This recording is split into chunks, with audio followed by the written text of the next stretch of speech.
Gentlemen, this gonna be in English. I welcome you to a further session of our lecture series, Democracy Reloaded. This is not an introduction. There is no need for an introduction, as the evening is conceived as a conversation with our guest, a discussion with the man of the year, as a friend called him, Didier Eribon. Didier Eribon has written a book that was not only a bestseller, still is, a most unexpected bestseller. It is also a book that moves people in a double way, emotionally and intellectually. Coming from a proletarian background, Didier Eribon, professor of sociology at the University of Amiens, has presented a kind of inversed Bildungsroman. Retour à Reims is both biographic and analytical at once. It is a review, a retrospect on his milieu of origine, and it is a reflection on a most urgent question. How comes that former voters of the Communist Party are voting for the Front National today? This is the question that moves us all, as well as the related question: what is to be done? Didier Eribon and his book have a special status in this debate. The sociologue Eribon is celebrated, quite rightly, for his analytical assiduity and his courage, but equally because the former working-class child Didier is the ethnologist and the ethnological object in the same time. In this sense, welcome at the Kreisky Forum, Didier Eribon.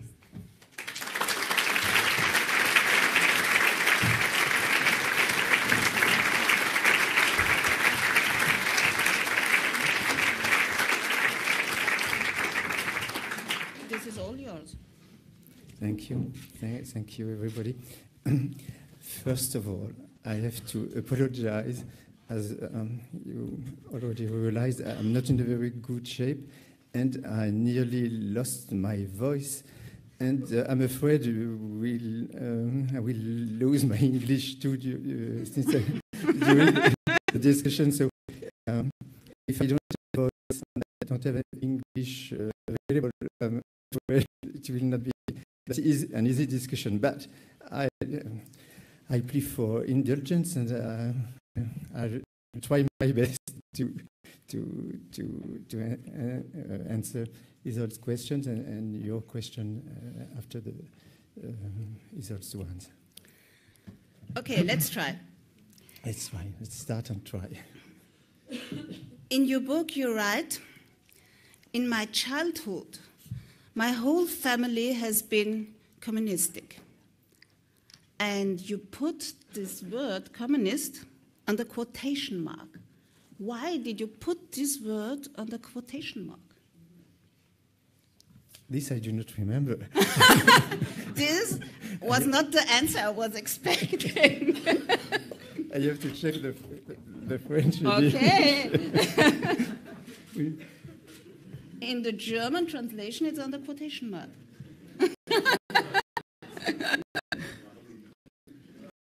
I check it. It's in the beginning of the third part, the first sentence, quotation marks.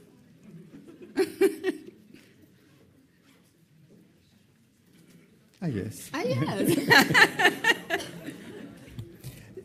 So, I did not remember. I don't reread it every day. But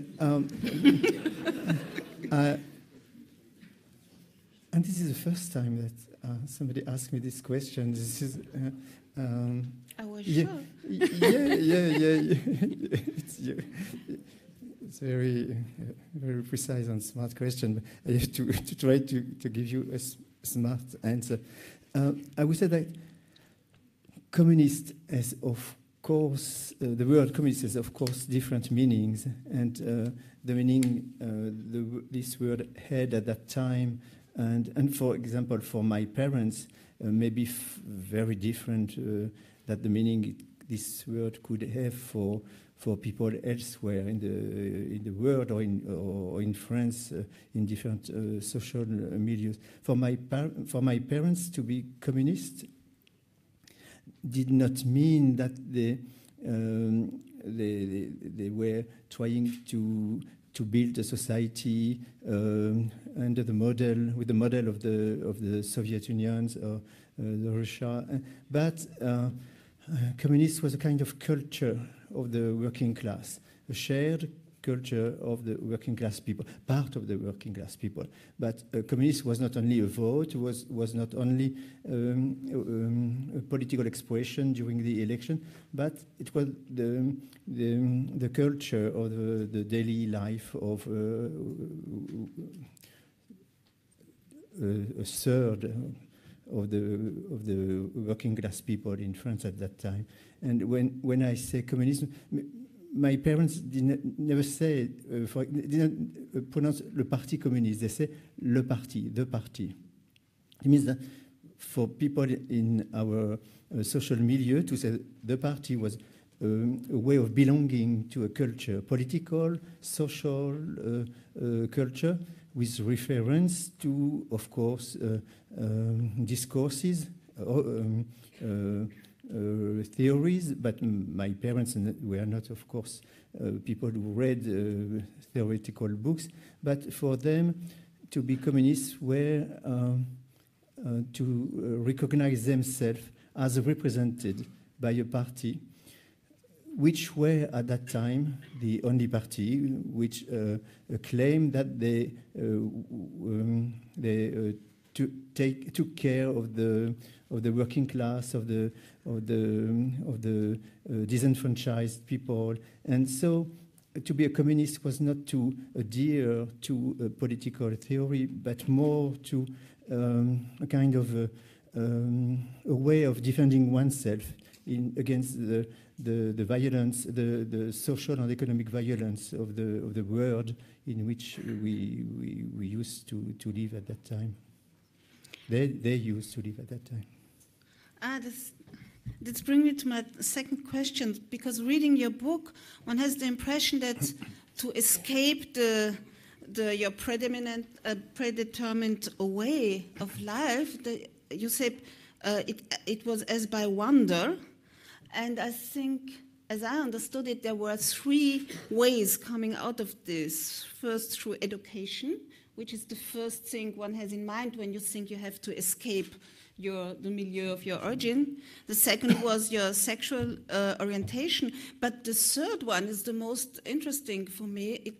In your book, it was reading Marx. Reading Marx was a way of coming out of this communism under quotation mark. Yes, to read Marx, Lenin. It's very strange because if I became a Trotskyist activist at that time, it is, of course, because I was on the side of the working class people, but it was also a way of distanciating myself from the real workers and especially from my family. And so Trotskyism and being a Trotskyist activist and reading Marx, reading Lenin, reading Trotsky, which was very, very, very important to me in my intellectual education. This was also, as a Marxist and so on, was also a way to distanciate myself from my family, because they were workers, they did vote for the Communist Party, but they did not want the revolution. They want to buy a new television, to buy a new car. So for me, it was I was very reluctant to see what I called at that time the embourgeoisement of the working class, and it was a silly way of I was not a sociologist. I was 15. 15 or 16, yeah. And it was of course a way of not being like they were. It was being an intellectual, a Marxist intellectual, a Trotskyist intellectual, was a way of introducing a distance between me and them, where the workers, for me, it was the false conscience. They were not conscious of the revolution to come. What it should. I have the idea of what it should be, revolutionaries, and not people who wanted to buy cars and TVs and so on. So yes, education, sexuality, culture, and especially this political culture, Marxist political culture, was also a way of escaping from my family and, in a way, despising my family. My mother went to the factory every morning at 6 o'clock or 7 o'clock in order to let me go to allow me to go to high school and then to the university. And I was reading Marx and Trotsky to despise what she was. So now you understand why I do insist a lot on the feeling of shame, because I was ashamed at that time of what my parents were, and I am ashamed now of because I was ashamed at that time of what my parents were. So shame is a very intricate feeling, affect, and there are several layers of shame which are intricated into each other. But let us keep this. I'm sorry, I look this way, not this way. And this way. But I cannot speak in English without a voice. I'm turning my head, so I apologize to you.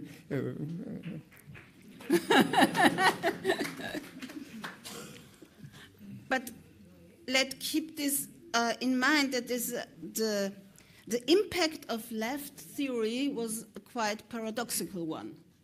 I think this is important to have in mind, because you said it was not only on the level of your family, but it was also on a larger scale that the impact was very paradox. And you write about the mythology of the revolution where the concrete workers disappeared. No, this is one of the big failures of the left. Not only the word revolution, because I don't believe anymore that much in that word and in that reality. Or if I do believe it, if it does exist, I'm very reluctant to use the word revolution. But this is not only the word revolution which has disappeared in the left-wing discourses. The idea of social classes altogether, and in France especially, but I know also in Germany, also in Great Britain, I suppose also in a large part in Austria, the left wing has erased all what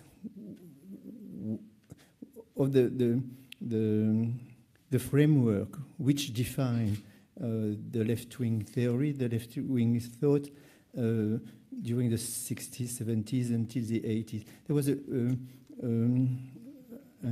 long work by politicians, but also academics, intellectuals, to dismantle the left-wing thought and left-wing theories and even left-wing attitude. And one of the most rejected idea was the idea of class, that society is structured as a society in which there are classes which are in conflict with one another.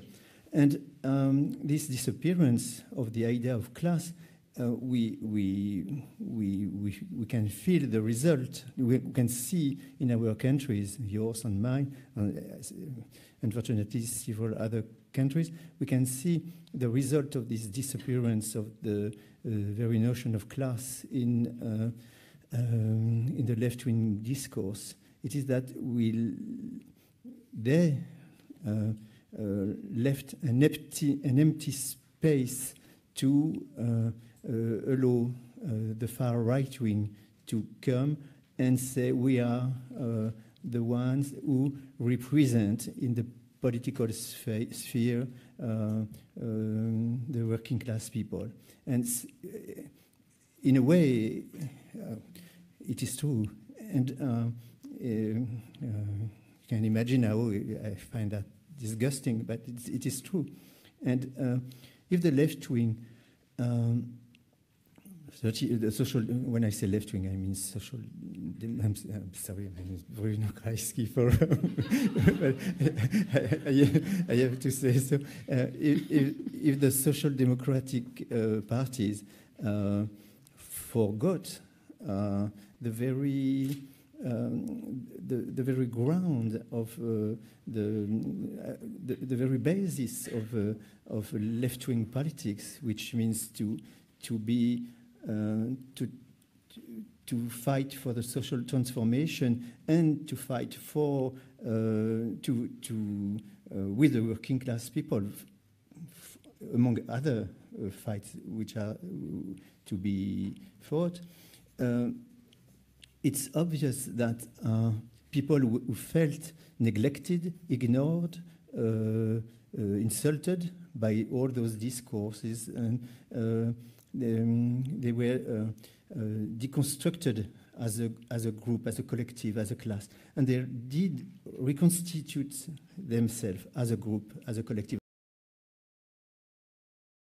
Through the vote for another party, and this party is in Great Britain, in Germany, in Austria, in France, and I forgot probably several other countries in the United States, in the Netherlands, and of course but the question of the left is quite different, but we can talk about but you know, there is no natural link between being a worker, between the working class and the left. If there were in the beginning of the 20th centuries huge working class, right-wing working class movement, for example, in France, and also in Italy, and so if the left does not represent the working people of the working class, they turn their vote towards another party, and unfortunately the far right wing is here for that, and they But don't move too quickly. Let's. Sorry. No, but I think there are 2 points we should stop at them. First of all, 3 points. First, you said there was for talking about the failure of the left. There are 2 points. I mean, one said there was a shifting, or you said they forgot about their main issues, but in the book you have even a stronger word than forgot. You said it was a betrayal. No, they betrayed the workers. That was the first thing from shifting to a kind of neoliberal discourse. Yeah. Yes, and then betrayal is the right word to use. Yes, I think so. We have to keep, but we have also what is very important for us today is to think what was the achievement of the left, and especially of the Parti Communiste, and you give 2 answers. that it presented a kind of identity for the people, and this identity was an identity as a fighter. I think this is very important, no, in your book, that they were the identity were that you were part of a fighting community, and the second was this thing that there's this constitution of the workers as a group, and I think we should reflect on this moment of the group. I think 3 weeks ago we had here this very, it was not only in Vienna, after the election of Trump, we had very broad discussion on why Hillary has lost the elections. And there was, have you heard, there was an article of Mark Lilla who said she failed because she addressed only the groups, the minority groups, and if you address the minority groups, you will always left out at least what you can't mention all of them, and she left out the white workers, why they were offended and voted for It's quite Trump. new that Mark Lilla. It's quite new that Mark Lilla take in account But the working class. But yeah, of course, but it's this was a very broad discussion. It's not only, and I think it was the consensus was, yes, this thinking in group, in terms of groups, is bad for the left, and we should address the individuals or the citoyens. I would say, first of all, we have to notice that Hillary Clinton did not lose. She won. She won with she got 3 million votes, more than Trump did. So it is this extravagant electoral system in America where the candidate wins the election with 3 million more votes than the other candidate is defeated because of 10,000 voters in Pennsylvania or Michigan. So there was a mobilization against Trump, and she won the popular vote. So, of course, she was defeated because 100,000 voters in 4 states, working class states, voted for Trump instead of, as it was expected, as they used to do, instead of voting for the Democratic Party. But of course, we have this. We have to explain why these white working class voters did not vote for Hillary but for Trump. And of course, it is because you can understand an unemployed white workers in working class area in Pennsylvania. You can understand that he or she do not feel like voting for Hillary Clinton, but it's also very strange that they did vote for Donald Trump, which is a billionaire,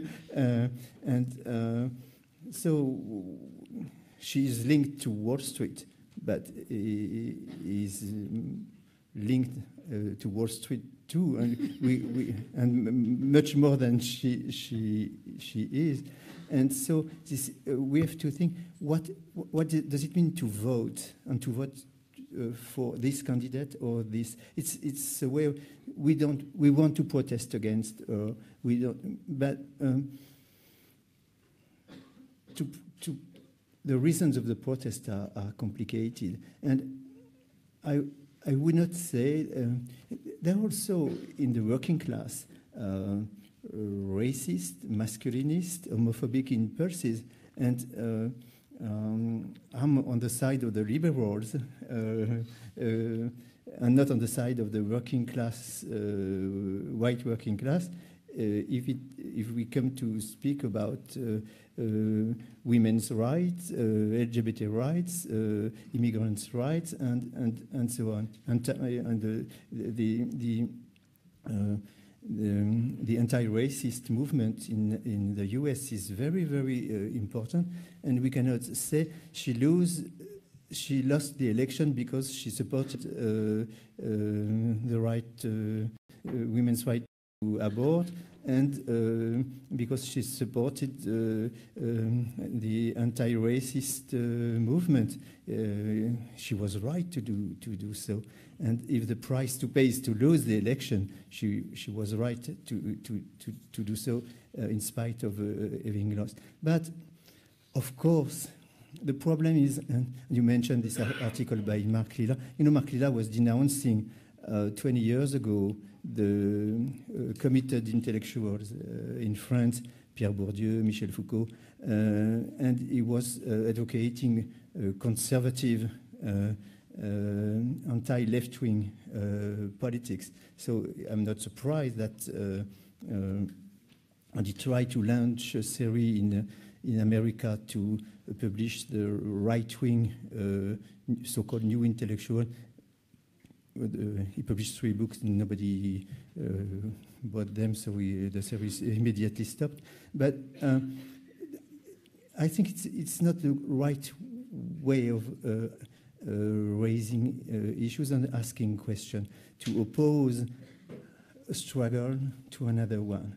The problem is not that the left is preoccupied by the women's rights, is concerned by racism, and the problem is that it is not concerned at all by a working class situation, and maybe we must avoid to choose which is the right struggle to be led, but that the definition of the left is to fight against social injustice, social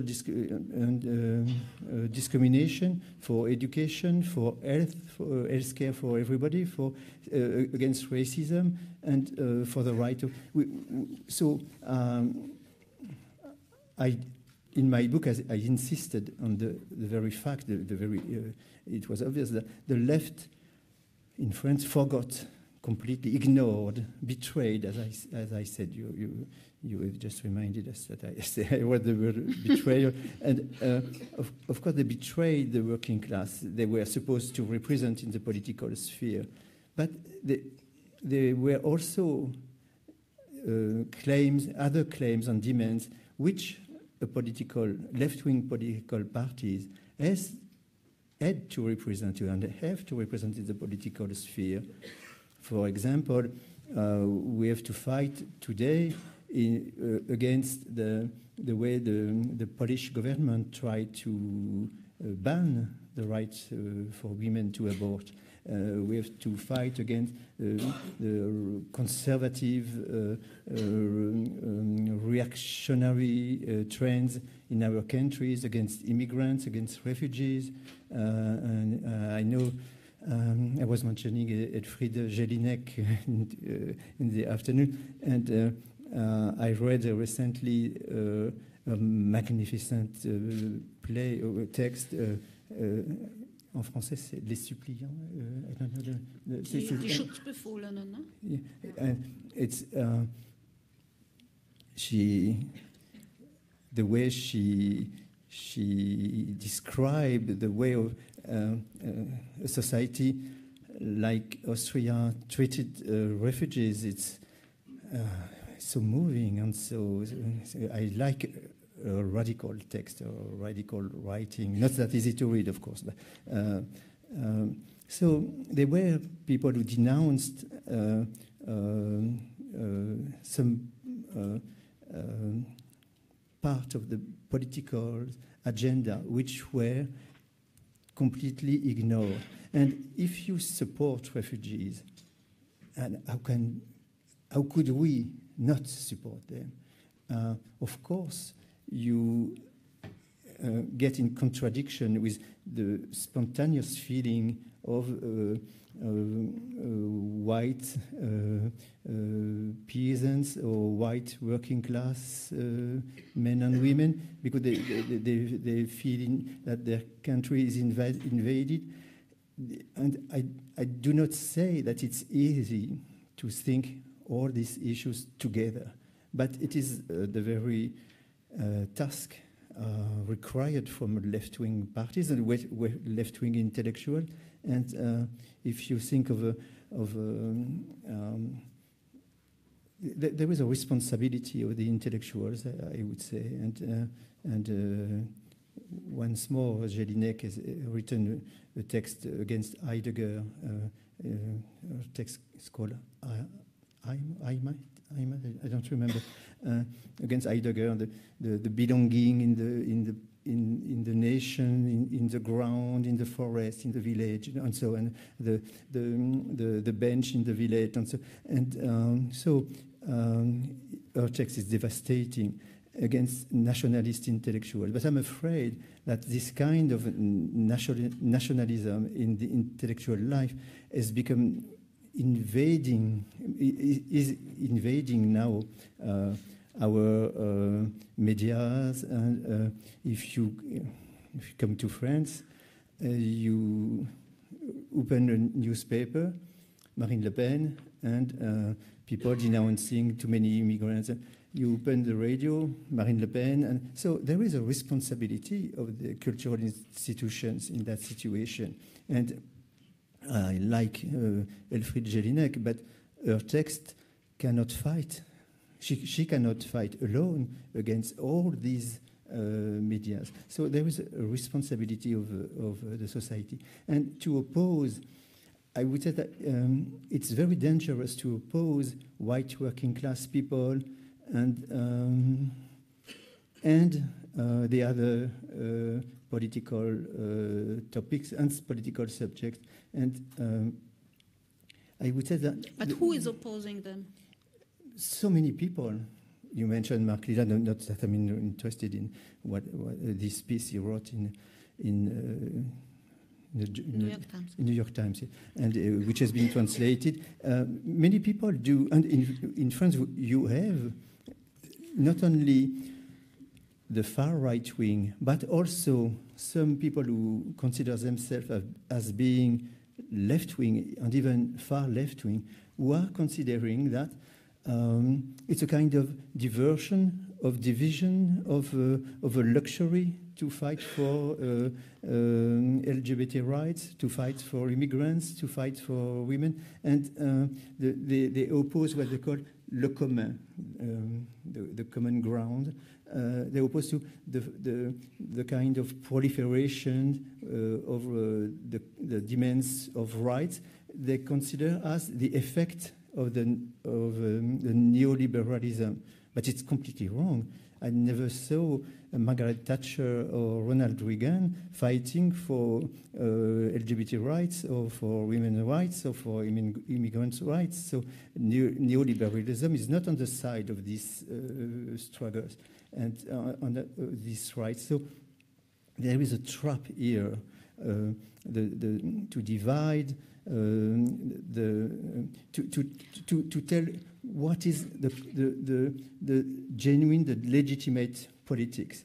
And for me, the feminist movement is as legitimate as the working class movement, and I don't want to choose between one and the other. And if you are involved in a struggle, you cannot be everywhere. You support one. You are committed to one struggle, not to the other. But if you are a leader of a left-wing political party, you have to try to integrate all these dimensions of the social world into an idea of social transformation, social justice. And social justice is not, you cannot say for these people and not for this one. But you were the one who wrote in your book that, which is a main part for me, that you said the racism of the working class, you said the deeply rooted racism. And this state of mind, this emotional state, has somehow shaped the success of the Front National in advance. I mean, that means that there was an already existing racism It was And existing. when you say now we have to link and to join all these battles together, but there is a deep problem in this, because it's not Mark Lila who is dividing this, but it's much. It's my mother. I know. Believe me, I know. And let's come back to the point you said. What the achievement of the left was that it presented, it was an offer of an identity, for struggling people, for militants, and it was the constitution of groups. And it's exactly these 2 points that the Front National or the populist parties are covering now. Yes. And it's an offer of an identity, it's an offer of a struggling identity. They have a foe, they have friends, they have foe. It's a mobilization. It's a mobilization, and it's a to vote for the National Front. And it's a collective identity. Yeah. So, what would you think should be? Because this is all what we are dealing about. What is to be done? No, the Lenin question was tun. And so, would you advise the left politics to work exactly on these issues, to present an identity, to work on the constitution of groups, on collective identities, and to put to focus on this militant identity? And is this still possible? It's I would use Jacques Derrida's word. It's necessary and impossible, but it's not because it is impossible that it is.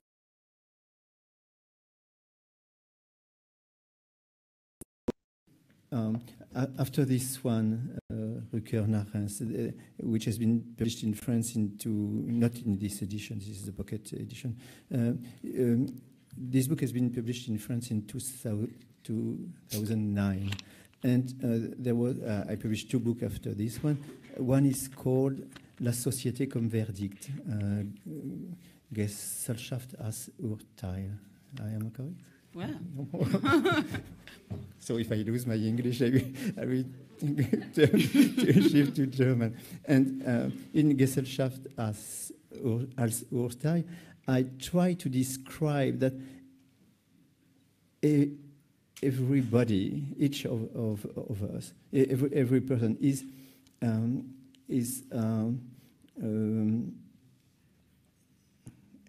personal identity, personal subjectivity is determined by several social verdicts. For example, if you are born in a working class milieu, your possibilities in the educational system are very narrow, and because of your social background, and which is completely different if you are from bourgeois extraction. But also, you know, the famous sentence by Simone de Beauvoir: one is not born a woman, one becomes one. But I reverse the sentence, that one is born a woman and one is born a man, because when you arrive in the world, when the roles, there are all the norms that says you and impose on you what it is to be a man, what it is to be a woman, and you have to coincide with all those norms. And so you can be working class, you can be a man or a woman. These are different verdicts: social, sexual, or gender. If you are black, if you go into the street, you will be insulted. You will meet or be met by the insult, the racist insult. So there is a verdict, and the insult gives you the sentence, the verdict against you. You are inferiorized and insultable in the public sphere, in the streets, and so on. So there are a lot of social verdicts. And these verdicts are the very basis of social, cultural, sexual, political movements.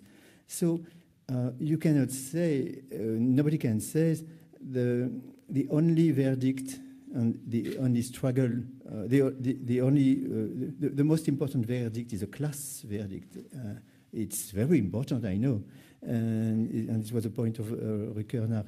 But there are other verdicts which are in terms of gender, in terms of race, in terms of sexuality. If you discover how one discovered that to be gay or to be a lesbian is not good. It's because I heard my father when I was a child insulting actors on TV, when he watched TV. A very famous French actor who was gay. My father, faggot. I was a child, and a few years later, I realized that this insulted identity, that I knew as an insulted identity, it was precisely what I was becoming. So this faggot that my father insulted on the TV screen, this was me too. So the insult he launched to this actor was an insult he launched to me without knowing that, and without me knowing that either. So,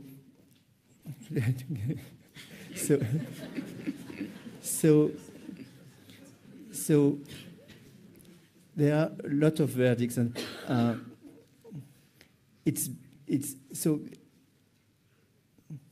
The movement of emancipation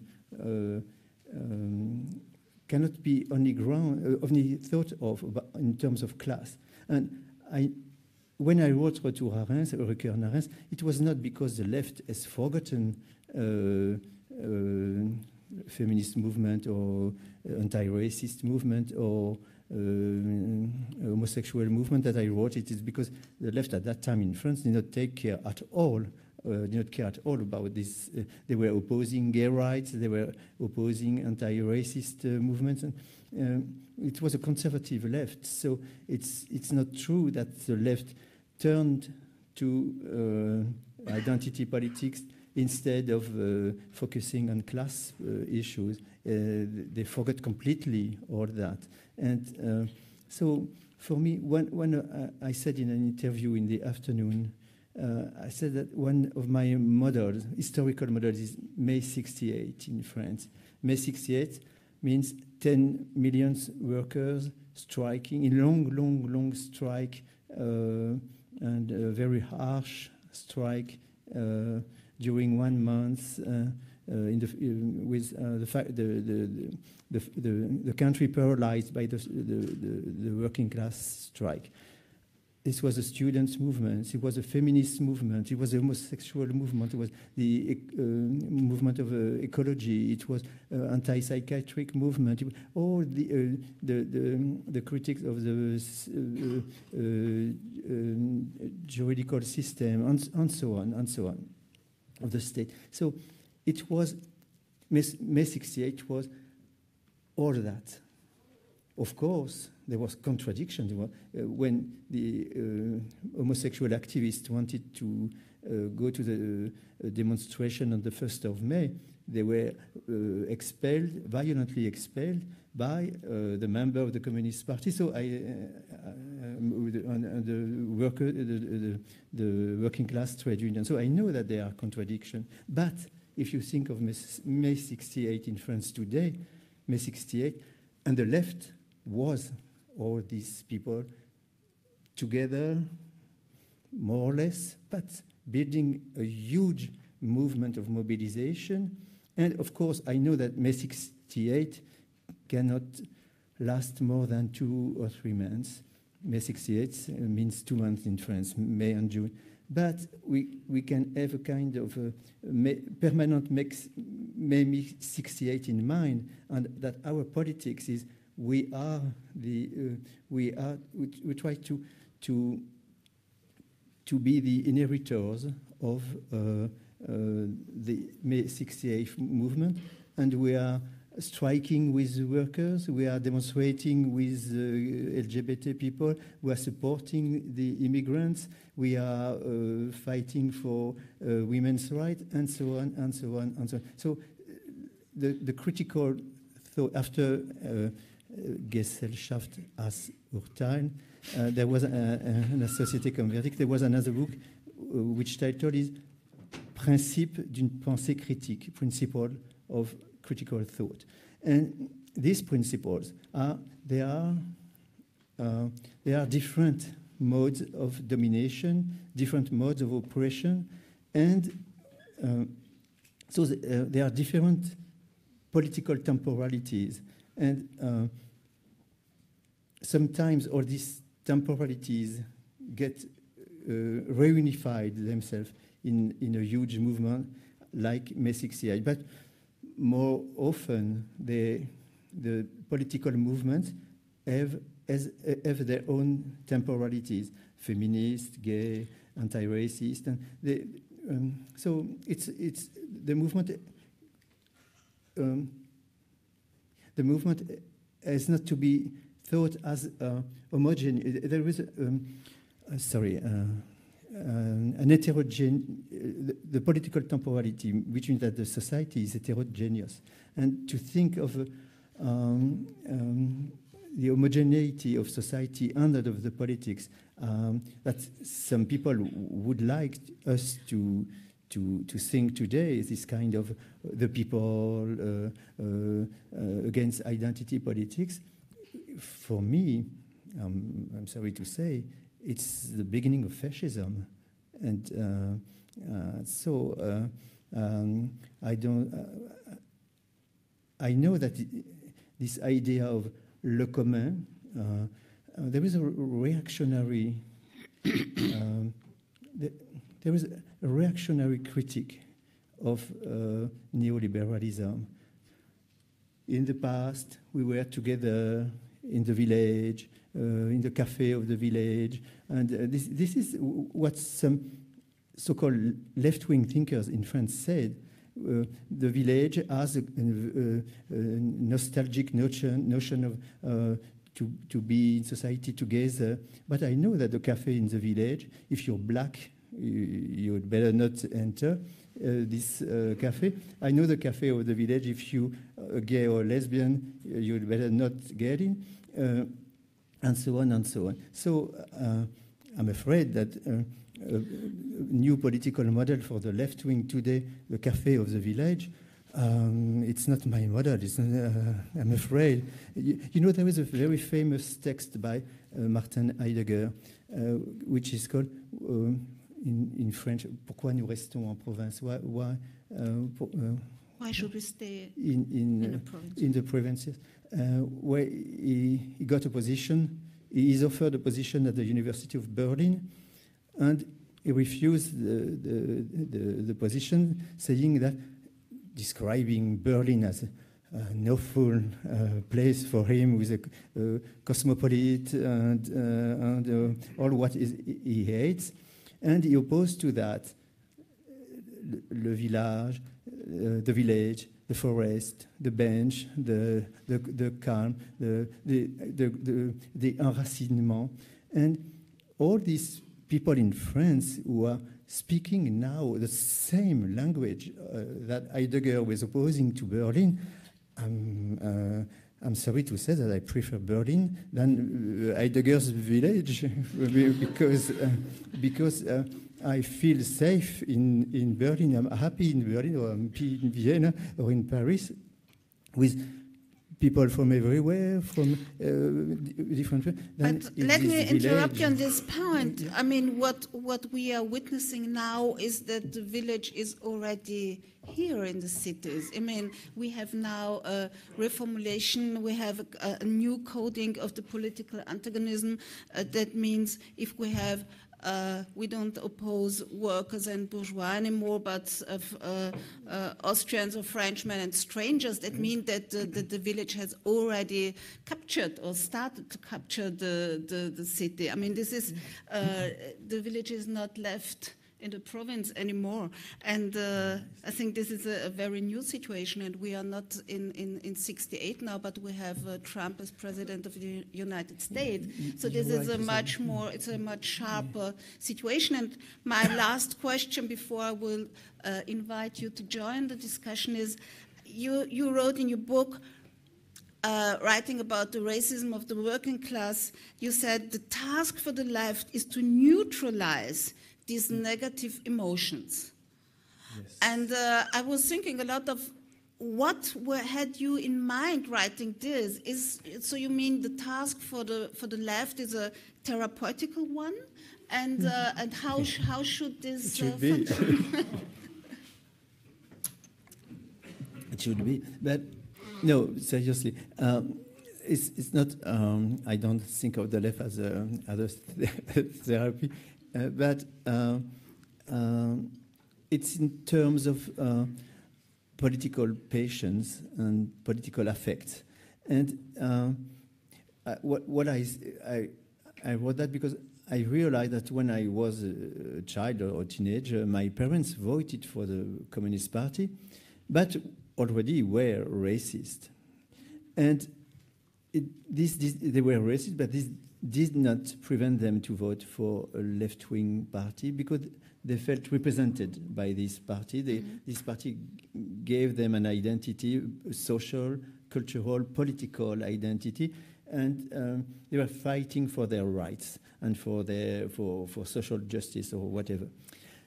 So the strength of the political discourse here was that what I call the bad emotions, the nasty emotions. I don't know les passions mauvaises, the wicked passions, the wicked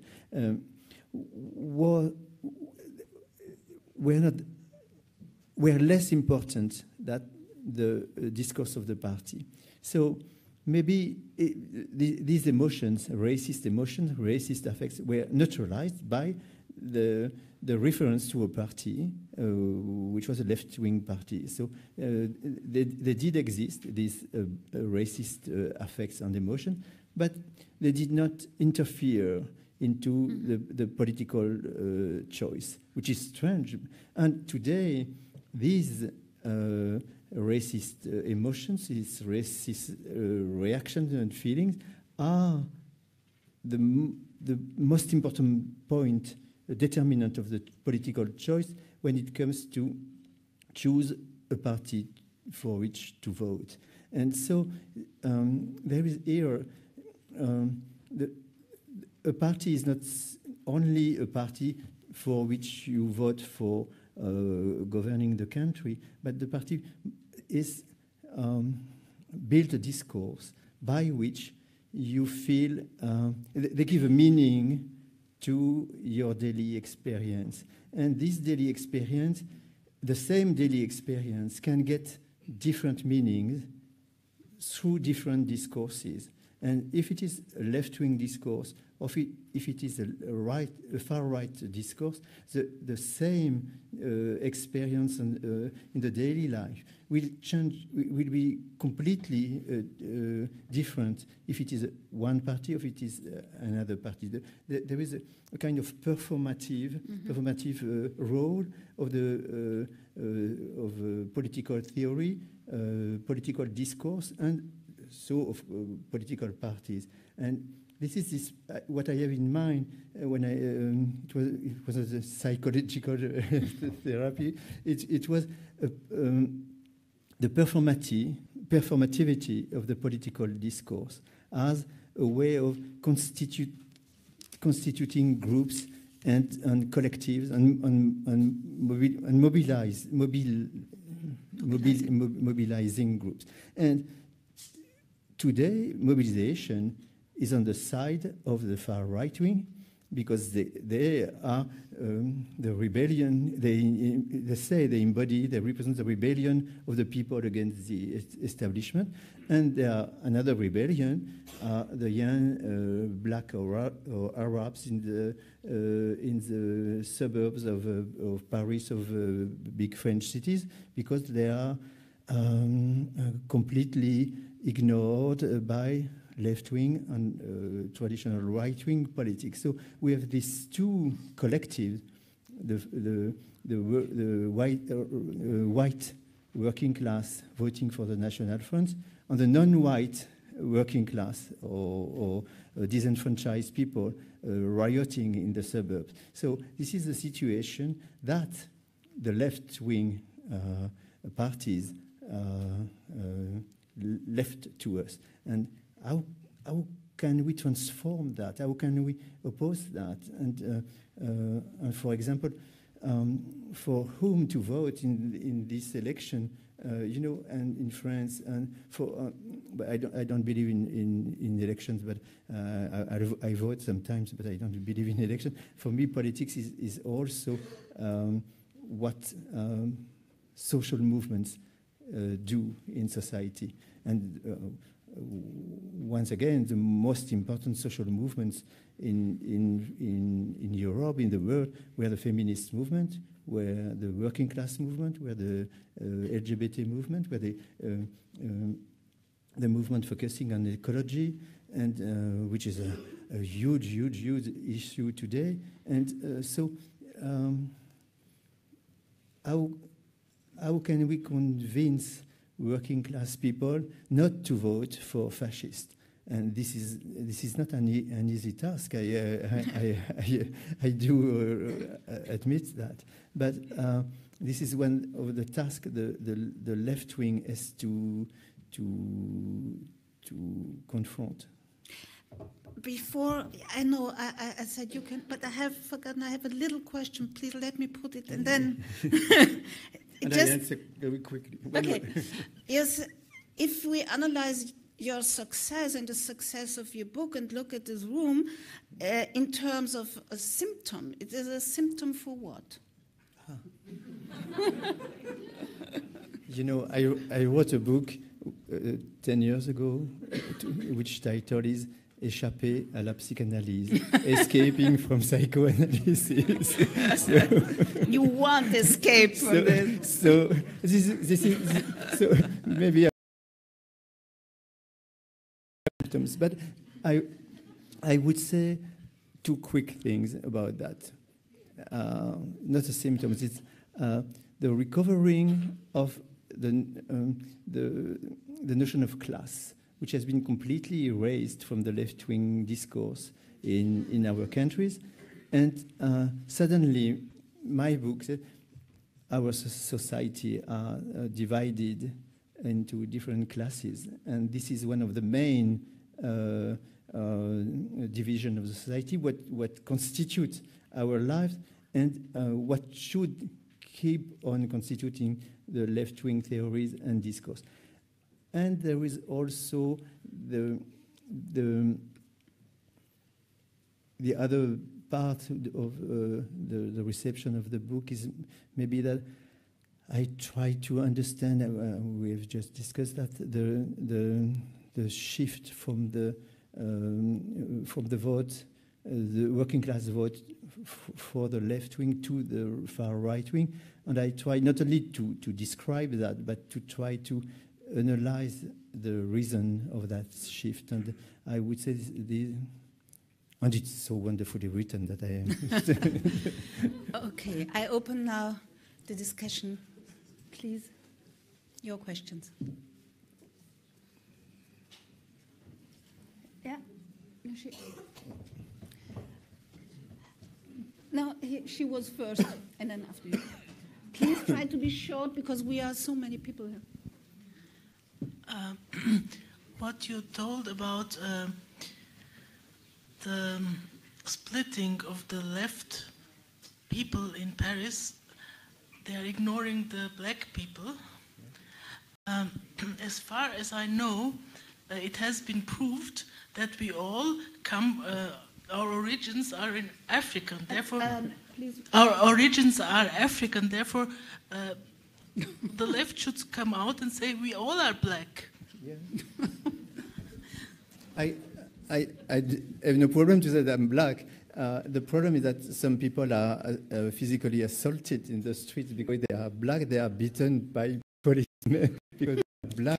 They are controlled by the police in the subway because they are black, and they don't find jobs because they are black. They are relegated in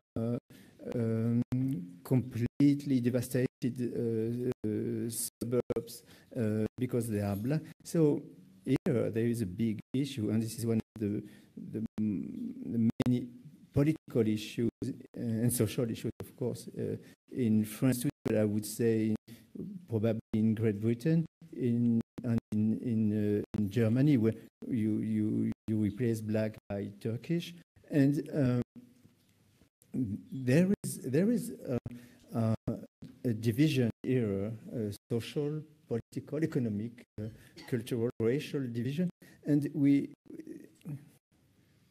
it's not enough to say we are all black, but the issue, how can we fight racism? How can we fight discrimination? How can we fight against the state violence and the police violence and the job market violence? So here there is a left-wing solidarity. Yes, there is a left-wing agenda to be built, and I'm afraid that the left-wing, our left-wing government is quicker to send police to repress the people who are demonstrating instead of taking into account their rebellion, their revolt against the situation and their situation.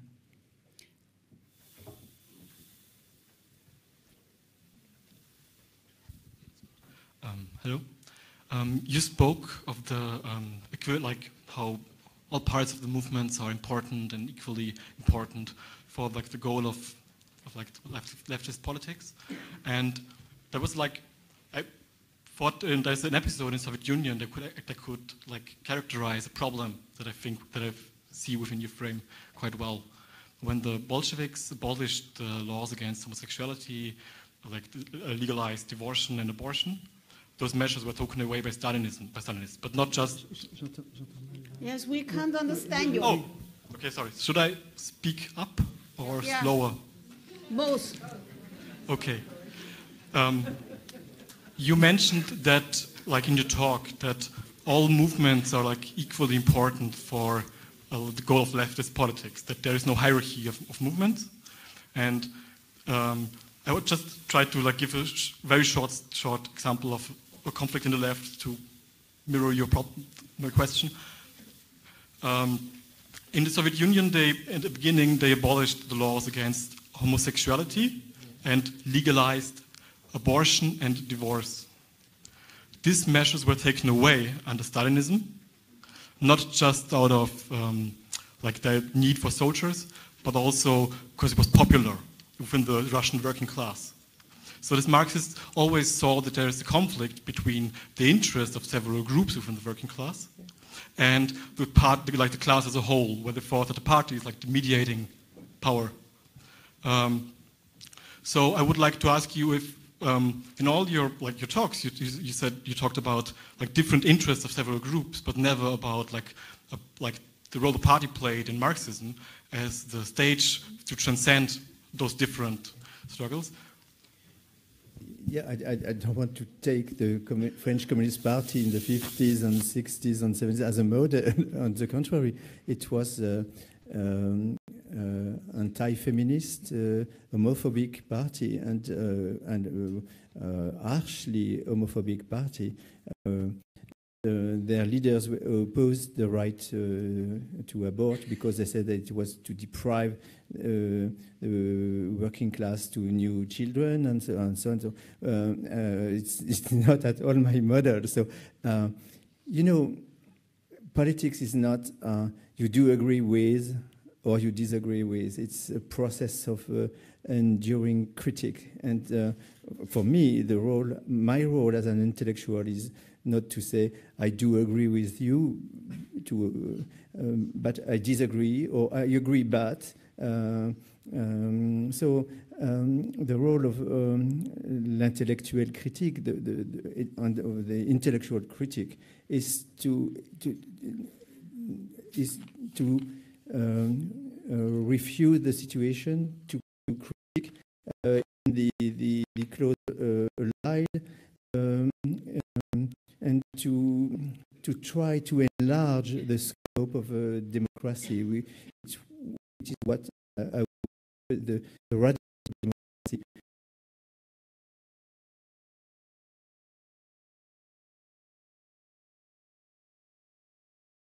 excluded from that democracy.